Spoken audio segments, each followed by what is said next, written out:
The night was unusually quiet in the historic streets of Valencia. The city, known for its golden beaches and vibrant festivals, had a darker side beneath its beauty. The narrow alleys of El Carmen whispered secrets that few dared to speak aloud. On October 14, 2019, the silence was shattered. At exactly the 17 a.m., a security alarm rang inside a private art gallery near the City of Arts and Sciences. When police arrived, they found something no one expected. The gallery owner, Alejandro Torres, lay lifeless on the marble floor. He was 48 years old, wealthy, respected, and known for dealing in rare European paintings. There were no signs of forced entry. No broken glass. No damaged locks. Only one thing was missing. A painting worth 3 million euros. And it wasn't just any painting. It was a rare 19th century piece rumored to have been smuggled during the Spanish Civil War. Inspector Lucia Herrera was assigned to the case. Lucia was known across Valencia for her sharp instincts and cold focus. She had solved dozens of complicated cases, but something about this one felt different. When she stepped into the gallery that night, she felt it immediately.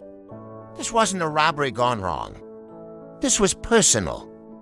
Alejandro's body showed no signs of struggle.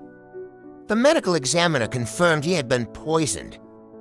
Poisoned inside his own locked gallery. That meant one thing. He knew the killer. Lucia requested the security footage. Cameras showed Alejandro entering the gallery at 11:42 p.m. alone. At 12:15 a.m., another figure entered. But the footage glitched. For exactly 7 minutes. When the camera feed returned, the figure was gone. At 1:58 a.m., Alejandro collapsed. The only evidence left behind was a wine glass with traces of cyanide. Someone had shared a drink with him.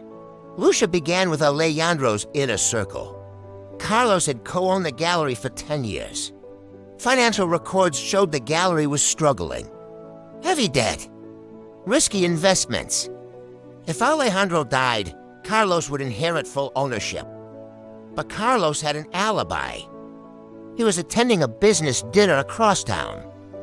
Several witnesses confirmed it. Still, Lucia wasn't convinced. Sofia and Alejandro divorced 2 years earlier. The separation was messy.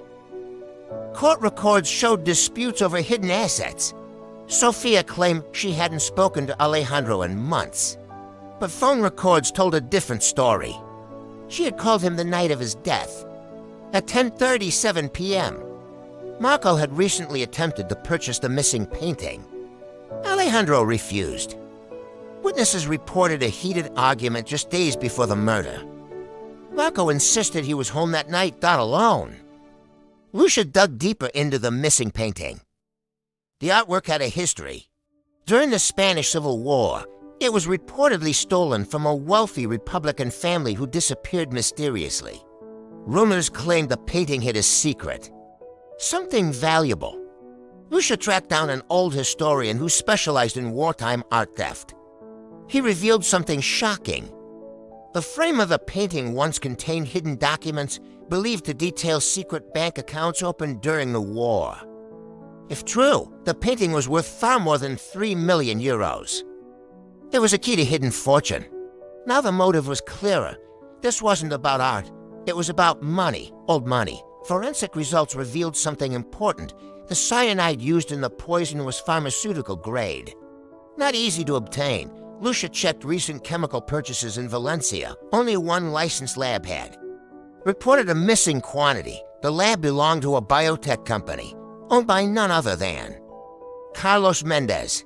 Lucia immediately brought Carlos in for questioning. He denied everything, claimed he had no access to the chemicals. But surveillance footage from the biotech facility showed him entering the storage room 2 days before the murder. Alone that the evidence was building. But Lucia still felt something was off. Carlos seemed obvious. Too prepared. Almost as if someone wanted him to look guilty. Lucia obtained deleted messages from Alejandro's phone. One message stood out. Midnight Gallery.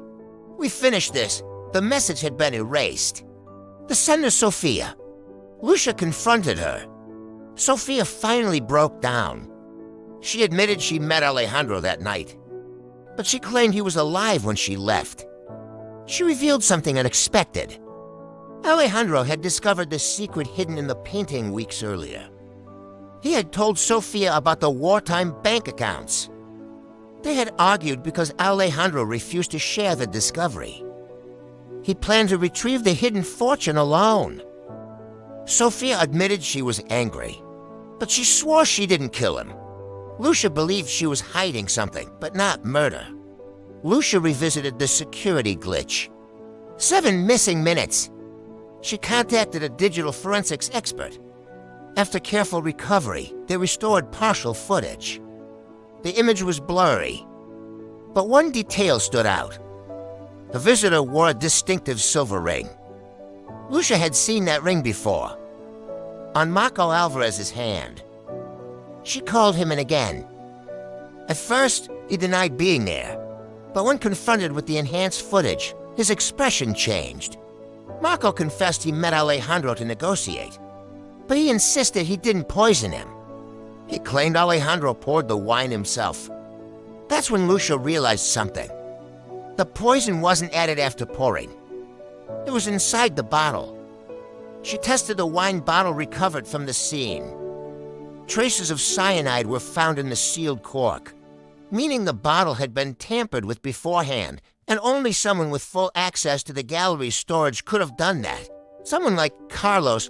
Lucia re-examined Carlos's alibi dinner. She discovered something crucial. The dinner ended at 10:45 p.m., not midnight. Carlos had a 2-hour window unaccounted for. Further investigation showed Carlos and Marco had recently met in secret. Financial records revealed large transfers between their accounts. They had made a deal. Marco wanted the painting. Carlos wanted insurance money and full ownership. But things didn't go as planned. Carlos poisoned the wine earlier. Expecting Alejandro to drink alone, he didn't anticipate Sophia visiting, nor Marco showing up. When Alejandro collapsed earlier than expected, Marco panicked and fled. Carlos returned later to trigger the alarm, making it look like a robbery. He removed the painting to stage the crime, but he underestimated one thing: Lucia Herrera. With evidence of chemical theft, tampered wine, financial transfers, and falsified alibi, Carlos had nowhere left to hide during interrogation. He finally confessed. Greed had consumed him. The secret fortune hidden within the painting blinded him. He believed killing Alejandro would solve everything. Instead, it destroyed him. Marco was charged as an accessory after the fact. Sophia was cleared of murder but investigated for financial conspiracy. The painting was later recovered in a warehouse outside Valencia, hidden behind a false wall. Inside the frame, investigators found aged documents confirming the wartime accounts.